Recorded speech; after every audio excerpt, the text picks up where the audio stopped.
Thank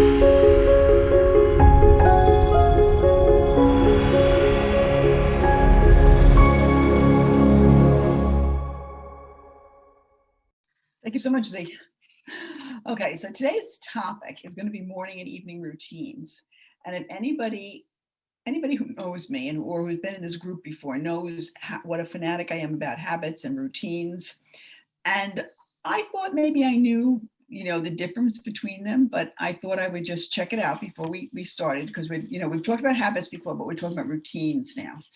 And so I went to Merriam-Webster to see exactly how these things are defined. And they define a habit as a settled tendency or usual manner of behavior. That's one definition. Or two, an acquired mode of behavior that has become nearly or completely involuntary. And then a routine is a regular course or procedure, habitual or mechanical. Or two, a performance of an established procedure. So it's kind of went along with what I had thought. In my own mind, a routine was like linking habits together. So if you had certain habits, then you would, if you link them together, that would form a routine to have a certain series of habits. So we're I thought the best place to start talking about routines was really your evening routine and your morning routine, because they fit together to get you out of the house in the morning. All right. And I am retired. I'm lucky enough to be retired. But when I was working, I had to be at my desk or in a meeting at 7:30 in the morning, which meant that I started like at 5:30 in the morning, which was like, crazy. I'm not like that much of a morning person to do that. So I definitely had to start the night before in order to get ready. But pretty much for whatever we do, it is helpful to think about what you need to do the next day, that night. So we're going to talk about and you know what, getting these things in order means that your day begins like in a much more organized and calm fashion. So we're going to start with the night before. A lot of people might think that's odd, but that's what we're going to do. We'll start with the night before and then work our way into the morning routines. And, feel free to jump in and contribute whenever, the mood strikes you. I would appreciate it. All right. So some people, not a lot, I don't know that there are a lot of people that do this, because not a lot of people, not crazy or that organized, have and they set a bedtime alarm on their phone. So a certain amount of time, whatever time they feel they need before bedtime, and that's like their cue to start, winding down and getting things ready for the next day. And there's a lot of advantages to kind of taking this approach and doing things in the same order. I know it sounds a little nerdy, because it is. And, there are times you'll be out, you won't be home to do them, whatever, you'll have to adapt. But there's a couple of benefits to doing this, to having the evening routine and to doing it in the same order every time.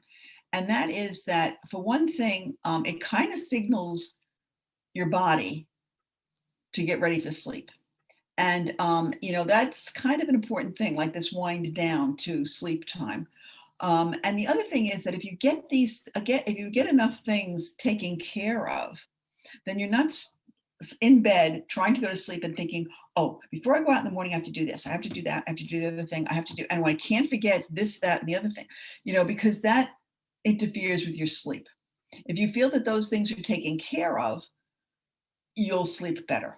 Okay. Plus, your body is already getting used to the fact, they say a regular bedtime is really a benefit to the extent that you can have the same bedtime every night, which I don't know how many of us can, but, to try for that goal, at least as many nights as you can, it really does help you in terms of, of your sleep.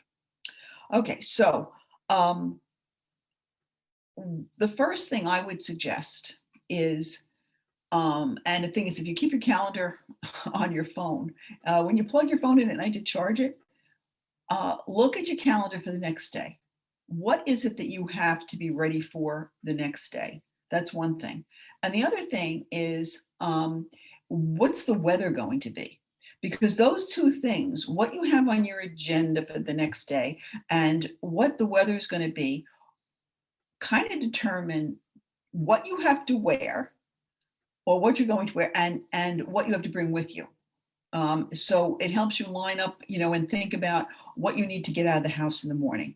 I'm unfortunately retired, and I don't have this urgency, like to take a lot of stuff with me.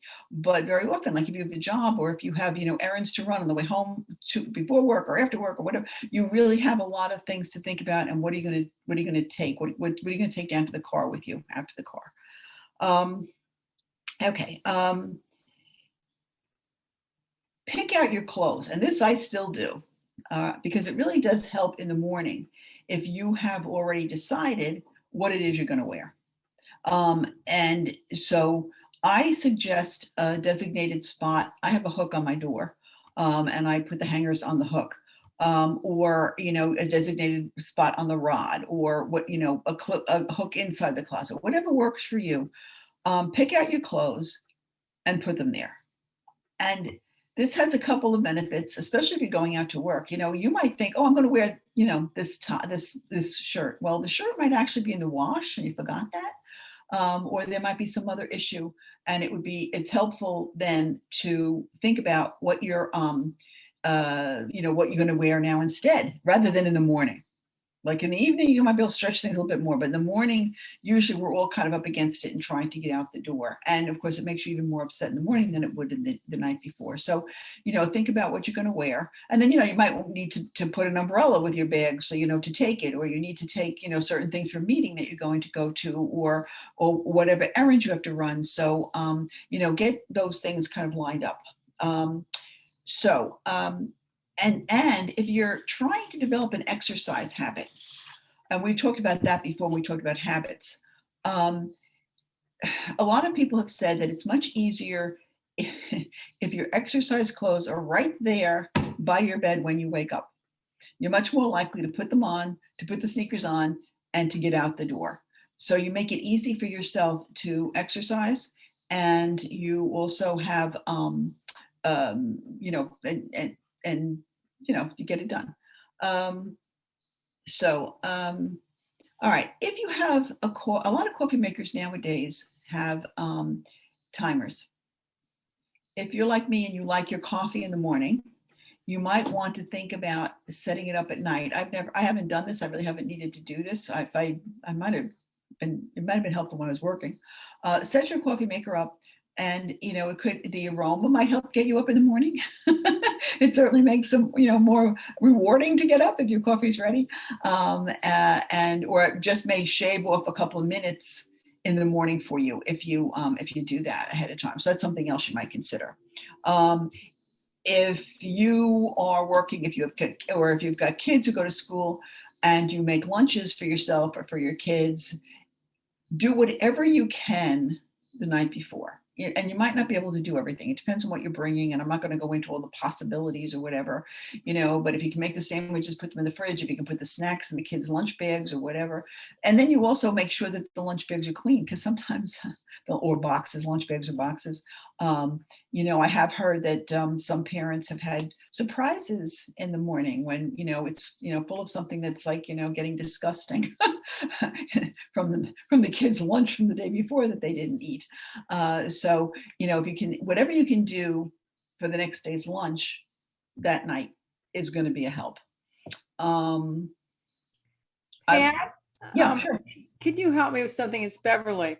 Sure. Are we talking habits or routines at this moment? Like, could you track back through the definition of habits and routines? Sure. Well, I'll give you my definition, which is pretty much, endorsed by Merriam-Webster. A habit is something that you do every day, that or in a certain situation that you're doing on a regular basis. A routine is when you link the habits together. Oh. For instance, my morning routine, which I've had for at least since I've been retired. I get up in the morning, I take my shower, I get dressed, I do my hair. Okay. I pick up my wash basket, put my with my laundry. I either empty the hamper or it's where I've been putting the laundry in the wash basket instead of the hamper, and I go down to the kitchen. I put the coffee on. I collect the recycling. I go down to the basement. I put the recycling in the appropriate bins. I sort it out into where it needs to go, and I put a load of wash in. By the time I come up, my coffee's pretty much ready. Okay, and then I sit down with my coffee and my crossword, and I'm as happy as a clam. Okay, that's a routine because that's a bunch of habits, all right, that I've kind of like meshed together into one long habit. All right, so that's kind of a routine is habitual in a way, but it's really just it's a collection of habits as opposed to like one thing that you do at the same time every day or at this, every time I do this. If you link habits, every time I do this, I do that or something. That's those are habits. But when you have like a long string of habits, you probably do the same thing at night, like you probably, some people shower at night and then they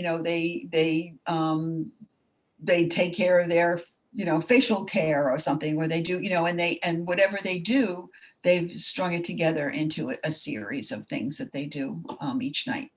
See, So the shower is interesting because sometimes I shower in the morning, sometimes I shower in the evening. It's okay. So for you, it's not a strong habit. For a lot of people, it's one way or the other, and they can't understand why you would shower in the morning or why you would shower at night. But you do it. I do it every day. But I was going to say it's not a routine. It's out of the routine. Well, it's a habit because you do it every day, but it's not a habit that you've assigned to a particular time of day. That's for sure. But for a lot of people, it is. It's like an immovable thing. Like I take it in the morning, or I take it, or I do it in the evening. Some people say, "How can you get into bed if you're not clean?" Other people say, "How can you start the day without the fresh feeling of a shower?"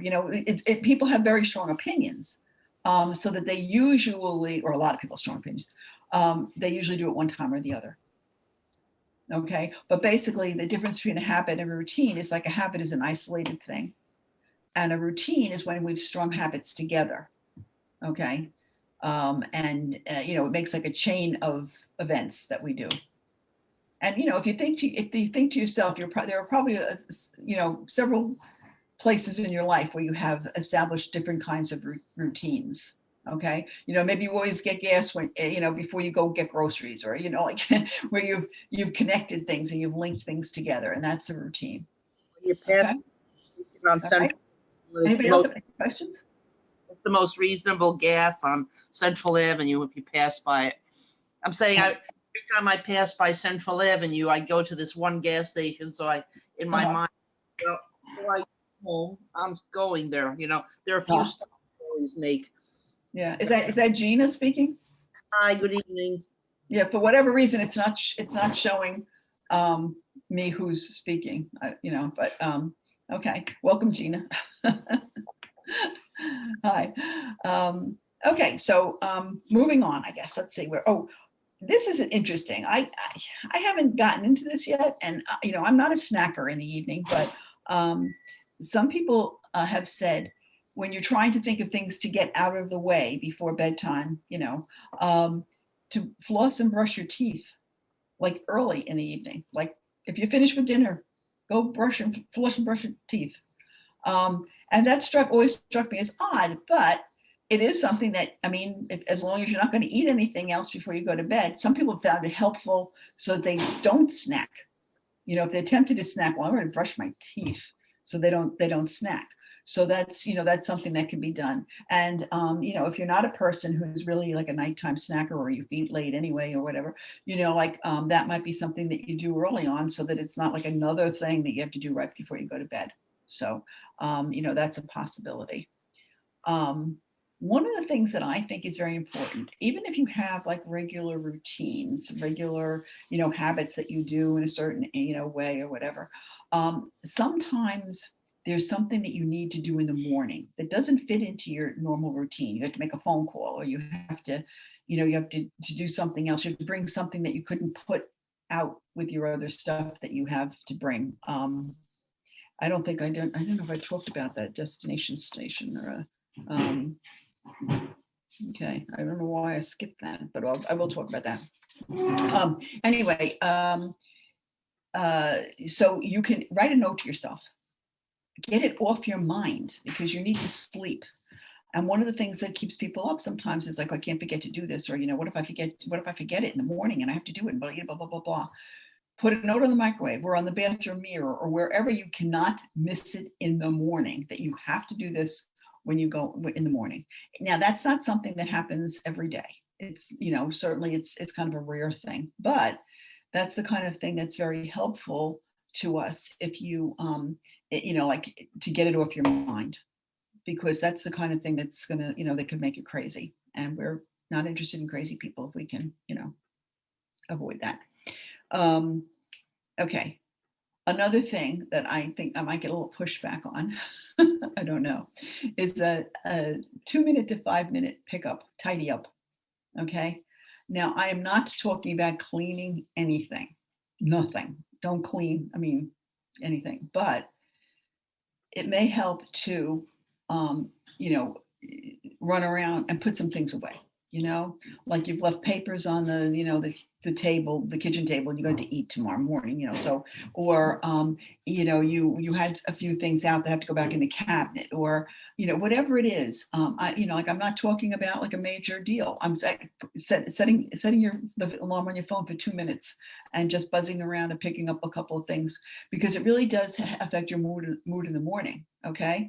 And, if things are in there, it's always helpful if things are in the right place.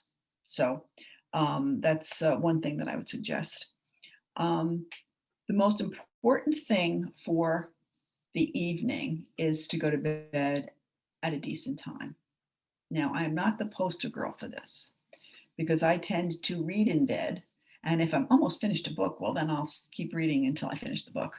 When I was working, I would be writing reports until, all times of the night and whatever. So that's, not such a great thing. But really strive to, if you want a good morning, you should strive to have a decent bedtime. And it is helpful to have the same bedtime every night, to the extent. Pat, what do you consider a decent bedtime? Well, it depends on when you have to get up. Like when I had to get up at 5:30 in the morning, certainly wasn't getting enough sleep. But now that I'm retired and I can get up at 7 o'clock in the morning, I do aim for 11 o'clock at night. That would give me, if I slept the whole time, it will give me 8 hours. Okay, so it's very dependent on when you need to be up. If you've got a yoga class at dawn or something, you might need to get to bed earlier. If you can sleep till 9 and that works for you, then you can go to bed later. But I'm just saying that you have to think about how much sleep you need, but you also have to, but to the extent that you can make it the same time, I've read this over and over again, to the extent that you can go to bed the same time and get up the same time. And nobody can do it all the time. There are parties, or there are, early morning things occasionally or whatever. But to the extent that you can do that, it's very helpful, in terms of getting a restful sleep, and in terms of your schedule. So I don't know what happened to, oh, I know, here, okay. I really want to talk about what to do with the stuff that you're getting ready for the next day. I did say put things together for the next day. I've heard, some organizers talk about it as a destination station or as a launch pad, but there should be some place where you put the stuff that you don't want to forget to take with you. I'm talking about like if you're running errands, if you've got shoes to go to the shoemaker or things to go to the cleaners, or if you, you're going to the store the next day, you want a list, or you have to bring, a tape measure to, whatever. Put it on in a place. Now, it is nice if you have a flat surface. If you have a table near the door, would be lovely, or a chest of drawers near the door that you can put, these things on. But everybody can find someplace. For some people, it might be the bedroom. You might have a place in the bedroom, even if it's the floor, where you put the stuff that you need to take with your, your handbag or your briefcase or whatever it is you're taking, and anything else that has to go out. It could be a tote bag. You know, you could have your handbag there and a tote bag, and you just keep throwing things in the tote bag that you don't want, that you want to have with you when you leave in the morning. Whatever it is, you know, that works, you know, very nicely. Again, I think it's probably more important for people who are working or for kids going to school. And we'll get to kids in a minute. But that is actually, you know, like a really important concept of having a place to put the stuff. You know, if you go down to the basement and out to the garage, you might hang a tote bag on. You might have a table near the door, or you might hang a tote bag on the doorknob. You know, so that that you have the stuff you need with you. But whatever it is, it's a good idea to think about it, even if it's not something that you would need every day. But you might want to think about where are you going to put these things? How are you going to do that? Where's it going to be? Okay. All right. The Pat? morning. Yeah. Pat, do you have any tips? Like, I'm trying to undo a routine. Okay. So when I was in my house, the car was right off the kitchen, right? And so my launch pad is I would just throw everything in the car, all right, that I needed to take the next day. And then you can't miss it that way. But now I'm in an apartment building, the car is downstairs. I can't do that anymore. And what I'm finding is I'm going out the door, like I have a little table by the door, and I'm still going out the door without the stuff I put there. It's like I almost have to put it like on the floor by the door. I mean, I don't like that idea because it's kind of dirty, but the thing is, if you have to carry the thing to the car anyway, if you have to carry the stuff to the car anywhere, get a tote. If you're like me, you probably have a gajillion tote bags from every conference you went to or whatever. You know, pick it. I mean, it doesn't have to be a gorgeous thing. I mean, it'd be nice if it's gorgeous. It doesn't have to be wonderful. You know, just you know, put a tote bag with your handbag. Put it or hang it on the doorknob or whatever. So you can't open the door without, you know, dealing with this bag. That's what I wanted to say. That I have found that sometimes if I put it on the doorknob and I'm running out the door, I forget it. So I put it like right where I'm on the floor where I'm going to trip. You know, it's like okay. That's good. I cannot even open the door. It's there all in the tote. Even more practical. I know it's not elegant, but I don't forget it that way. Hey, thanks for saying that. You just made me feel so much better. You're welcome, Beverly. Yeah, no, I appreciate that.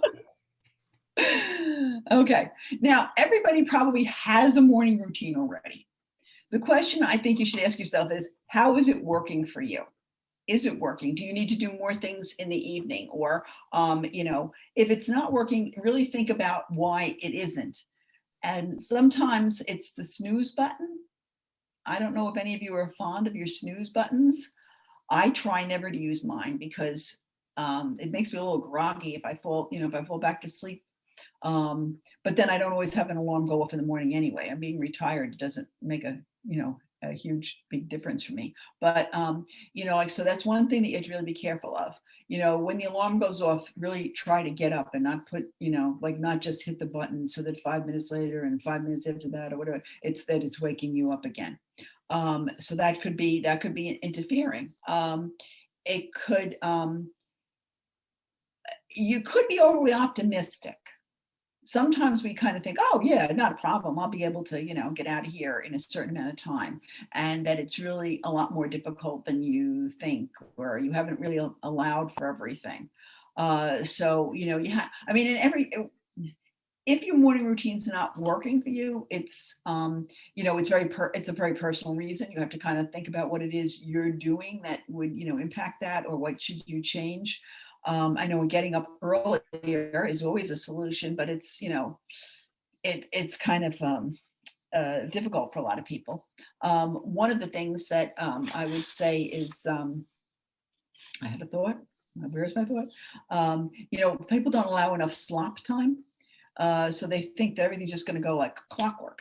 And, you know, you get a phone call, or, you know, something doesn't work right, or, oh, you have to see, this is another thing about picking your clothes out the night before. I got to press off this skirt, you know, no, you know, like that could have been done the night before, but it really had to be done.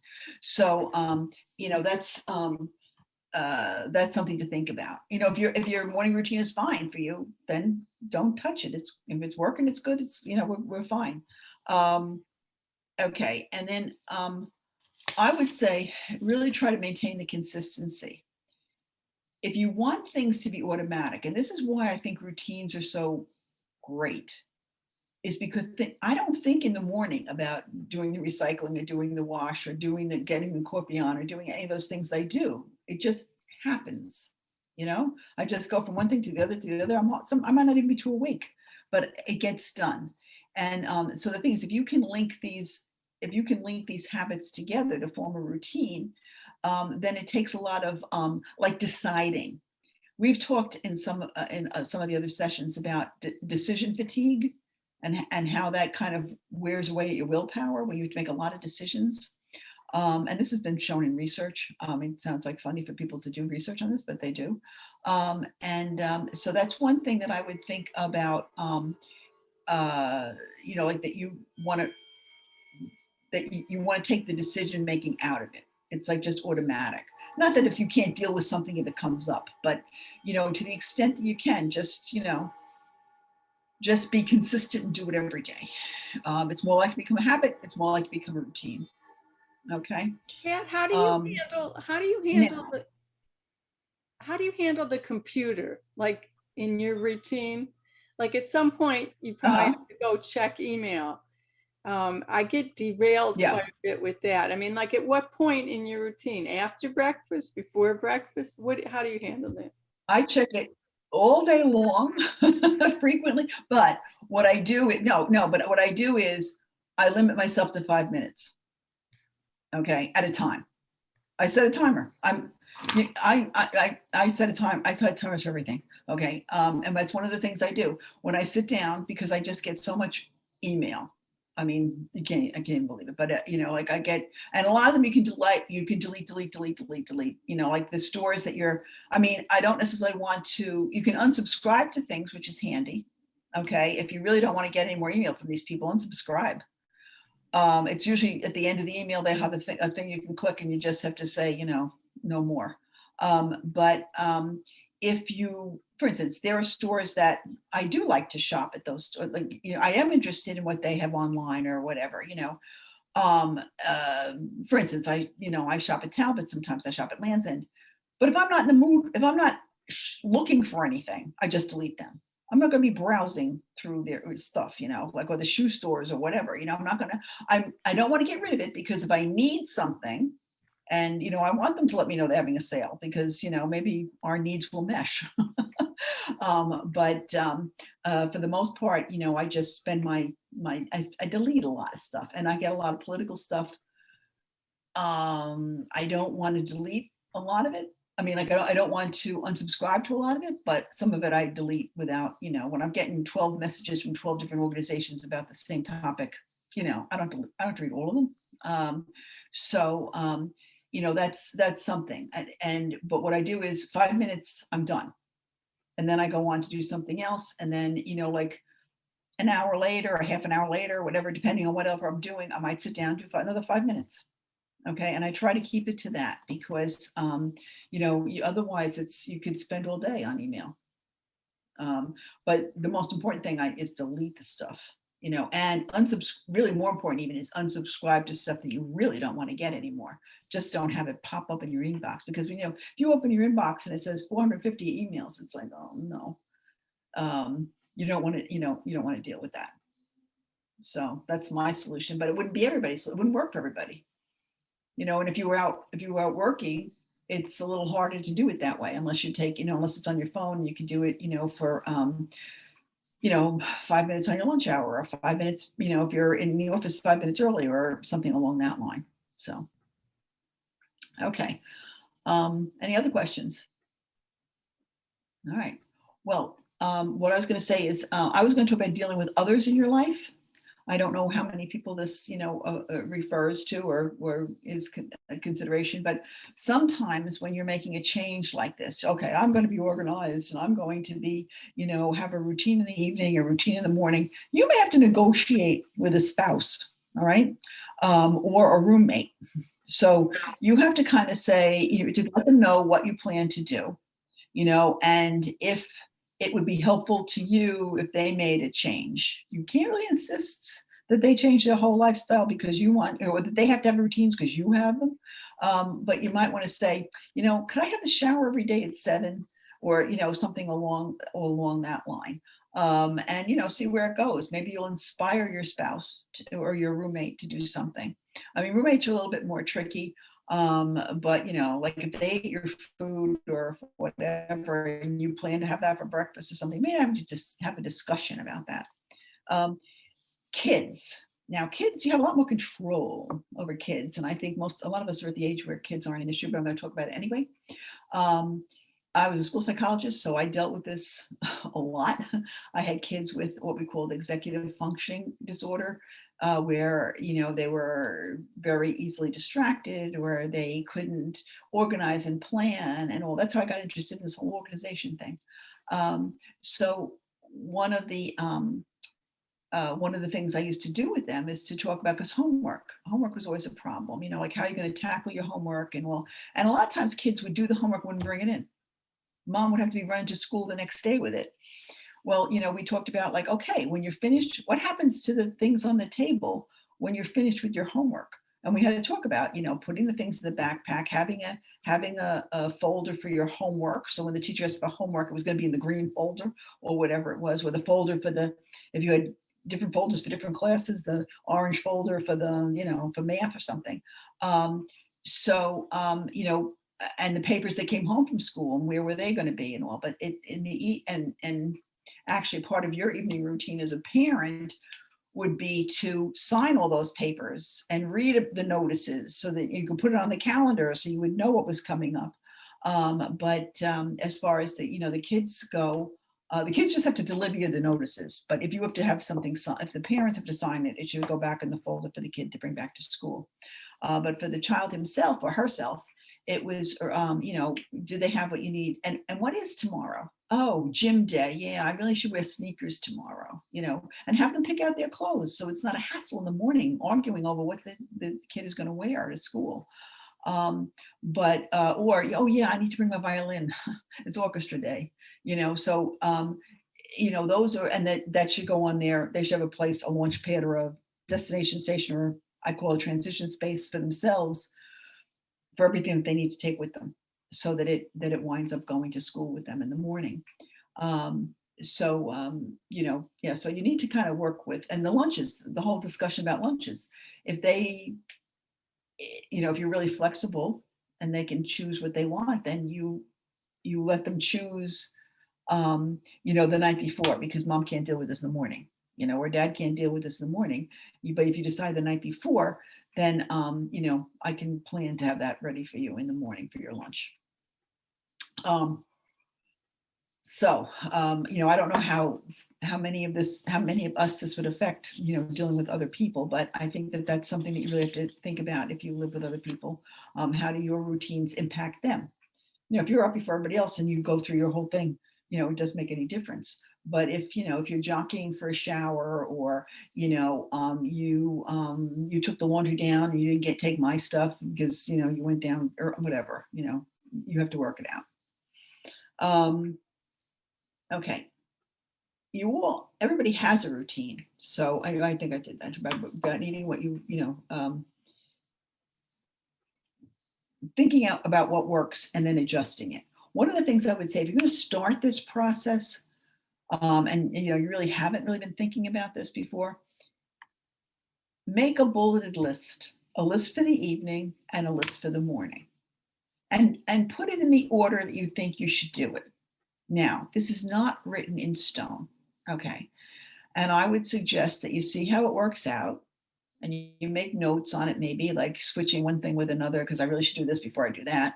Or adding things, like this is something I really should do, or this is something that could wait for when I come home from work or something, So I would just say, think about that and try to organize yourself in that way. And then rewrite it.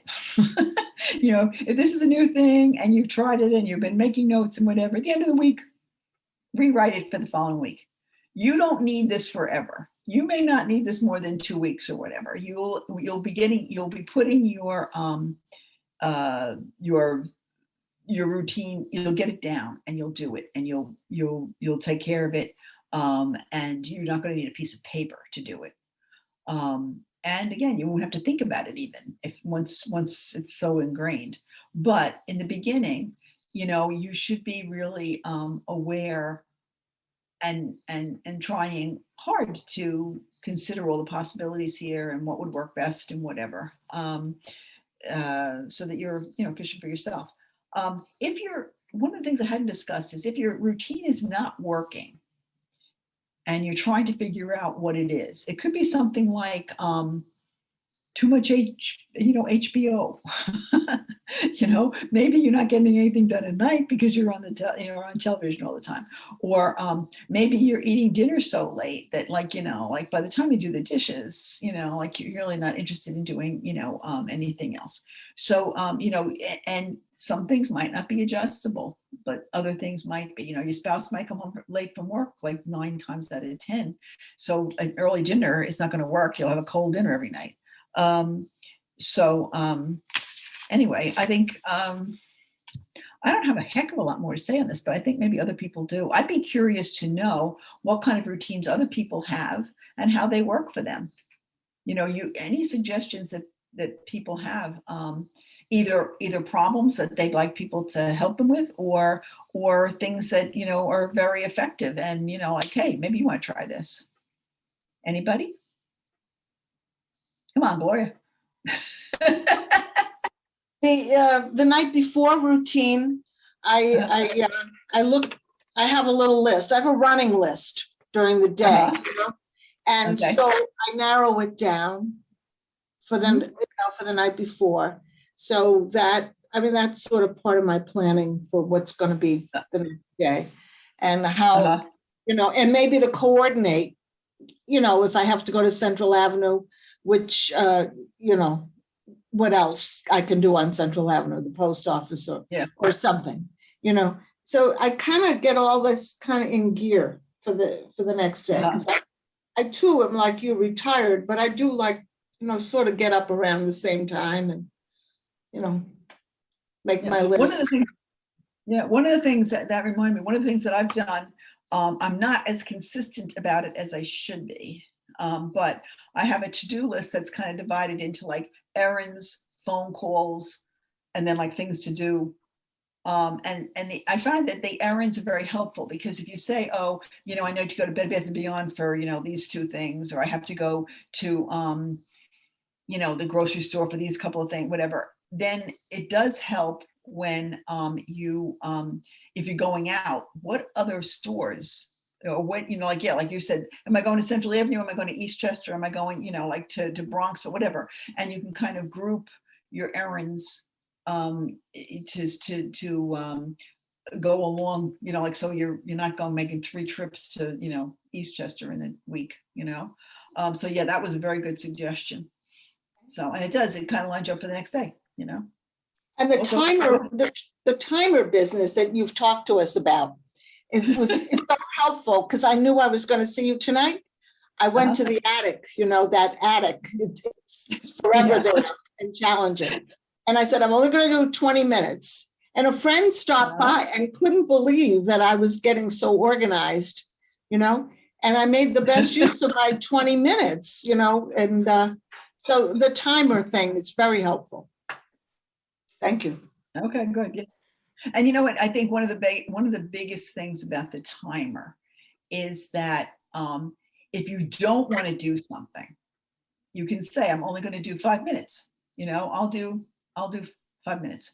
And sometimes it gives you the impetus and you want to keep going for a little bit longer, or it doesn't matter. You can quit, but at least you've done 5 minutes that wouldn't have been done otherwise. I was going to say about the timers, I have to shred a lot of documents that were my parents, and it never seems to end. So I had this big pile that I was looking at, and I said, and I really didn't want to do it, but I didn't do it for 3 or 4 days. So I set the timer and I said 5 minutes. That's really would the- appreciate a little help here, Sarah, okay? This is gonna end. I'm already missing half of it. I had, Someone Yeah. has to mute. okay, I don't know who it is. Most people are muted, so I don't know. Okay, There's a couple of people not. Yeah. yeah, Well, anyway, okay. all I was going to say is by setting the timer, Good. I was just going to say that I was amazed at how much I could shred in 5 minutes. Like I went through 3/4 of the pile and Uh-huh. then I said, well, gee, if I set another 5 minutes, I'll actually finish this big pile. And it took Yeah. me 10 minutes because you're focused. It was wonderful. I Yeah. never would have dreamt. Yeah. It does help with focus. Some people who have ADHD have said that the timer helps them to focus on the activity. And like a lot of us think we can multitask, and people who are into efficiency and all say really you're never multitasking. What you're doing is you are shifting your attention all the time, which is not a very effective way to work. So that if you can concentrate your attention even for a very short period of time, you do get a lot more done. So that's helpful. Yeah. So